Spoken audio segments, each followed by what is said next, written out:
I am a stand-up comedian, Monique's oldest son. I guess I felt the need to make this video to just provide some context into this false narrative about her praying to the universe in order to reconcile our relationship or whatever the hell it is. I wrote it all down so that way I don't go all over the place and get emotional or anything like that. So I'm gonna talk like I'm reading a script, but it's just gonna help me kind of stay together. But to address the Club Shay Shay interview that she did where she states that she prays to the universe in regards to reconciling our relationship, as I stated, is odd. What do you mean by that? My mother and I both know that that is a very false narrative, and I would like to free her of having to continue telling that lie. Faith without work is dead, and neither one of us cares to put forth any effort to reconcile with the other. We are separate, as she put it, because she doesn't care to be my mother any more than I care to be her son.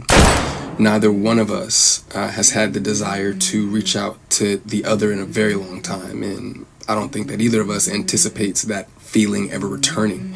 Speaking with my mother directly, in my experience, will either lead to some odd newfound moment of clarity in regards to how she was as my mother, or she retreats back to daddy to move forward with the conversation. And I'm tired of hearing my mother's truths. Newsflash, I'm not sure if people know, but standing in your truth doesn't make you noble. Nope. I'm not sure if people are aware of that. But responding this way, I feel as though it allows me to say my piece uninterrupted. To those wondering, well, why say something now? Call it a form of therapy for me, I suppose. But when her daddy had intentionally stated that they have 3 sons, but his wife is on the internet talking about the 4th son in a video that has millions of views, Bruh. That rubbed me the wrong way. Huh? But anyway, to inform a child that you are not interested in being a mother at a time when that kid is the only kid that has the potential to lead a child to believe that you are not interested in them specifically. But to take it a step further, you also admit, my mother had also admitted to me that she didn't do the best job that she could do, which would also make one begin to question, all of your past decisions and prior emotional interactions. But to be completely honest and fair, those were things that I was willing to get over. Nobody's perfect, we're all human. But my mother showed a clear lack of humility, compassion, and consideration when taking any level of accountability for those things. My mother does a fantastic job of acknowledging a lot of things, but she doesn't take accountability very well, and anything that she may take true accountability for, it's only at her convenience, in my experience. But if I had to guess, though, her interest in being a mother probably started around the time that she married her daddy and had his children. But that interest, obviously seemed one-sided, and as it should have been. By that time, I'm in my late teens, so to some degree, the the neglect becomes easier to hide or validate, I guess you could say. There are now 2 baby boys in the house, that require attention. But still during that time, however, I still watched her enjoy the love and admiration of total strangers more than my own. To this very day, my mother has never expressed to me when, if ever, she became interested in me as her son. That did lead me down a path of questioning my self-worth and struggling to understand the value of a mother in a child's life. In the interview, she also states that she gave me an apology. But an apology to a son from a mother that consciously showed no interest in him holds no weight. There are still women to this day that my mother will give credit to for being more of a mother to me than she ever could. Her assistant, my cousin, being one of them. Every time, though, that my mother would state that she was right here whenever I was ready, that ideology still blows my mind today, that a person could openly admit to being an uninterested, not put my best foot forward type of parent, and be so self-centered that they still express to the kid, you have to come to me when you're ready. You got to come to me for us to make this right. Okay. But I'm not sure what my mother could possibly think that she has shown me in the past or have for me now that's not money, goodness gracious, that would make me want to come to her, or whatever those feelings are supposed to be. A mother is supposed to be the first woman that a boy falls in love with. I loved my mother very much, but my mother loved things more than she loved me, and she would validate her love for me by giving me things, and would proceed to call me ungrateful or inconsiderate if said things did not have the desired effect. I couldn't imagine what it's like to be her, though, to ask God for what you want, and then he gives you what you need, though, only for you to ignore it and have the audacity to ask God for something else. And I'm glad I don't. I'm glad I didn't do that. And when he told you no, you went to the universe instead.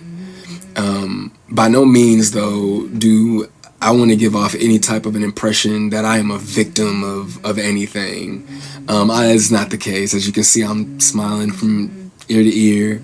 I'm alive. I'm happy. I'm a dad. I'm healthy, I think. I drink a lot of water. I'm getting over a cold now. I still have my days just like everybody else. And, there were a few things that she did teach me along the way. I did learn how not to love from my mother. I also learned to make sure that I never lose so much of who I am that I have to validate it through another person. And though I feel as though, in hindsight, I think she did it reluctantly, I do appreciate my mother, for showing me what the top of the mountain looks like. You know what I'm saying? It did give me perspective on what hard work and dedication can get you, but I don't want something like that at the cost of giving up something that I created. I don't want it that bad. And speaking of creations, I genuinely, truly, I really did want my mother to have a relationship with my daughter. I even fought through those intrusive thoughts that were, if she wasn't interested in you, what makes you think she's going to be interested in your kid? But it took my mother no time at all to prove that those intrusive thoughts were correct. But what I can say, good for her, the universe did, bless her with three other sons. And God willing, I'm sure that all three of them are adults now. So I'm sure that one of them, God willing, if not all three of them, will make her the grandmother that she wants to be. I still look forward, to that moment for her. But overall, when it comes to the boys, though, I am happy that whenever they do hear me talk, sorry, my phone did something weird, but whenever they hear me talk, they don't know what it is. They can't relate to what it is that I'm saying. My experience with my mother is not their experience with our mother. So my prayer for her and them is that they continue to see her the way that they see her now. I do also want to make sure that I say thank you to my mother for giving me life. Without that moment in time, I wouldn't have had my little one. But outside of that moment, there isn't anything that either of us has to offer the other. In my opinion, it's a waste of God's time and the universe's time for praying for something that you were not willing to put forth any effort to obtain. Putting the work into becoming Monique is more important to my mother than being my mother. And I do not believe that it was never about her being there and waiting for me, but it was supposed to be about me being there and waiting for her. My mother's value had reached such a low point in my life that I no longer found it necessary to either want to wait for her or even go to her. But like I said, man, I'm super grateful that she has the opportunity to do it all over again. I'm happy for her. I hope the Cat Williams tour goes well, but the narrative that she prays for us to reconcile is a false narrative. It's not real, and I'd appreciate it if she stopped saying stuff like that. You said your first son, Yes, that you're trying to get it, but it robbed you of a lot of things, of a mother-son relationship. It did. And so you made sure not to make the mistake this time around.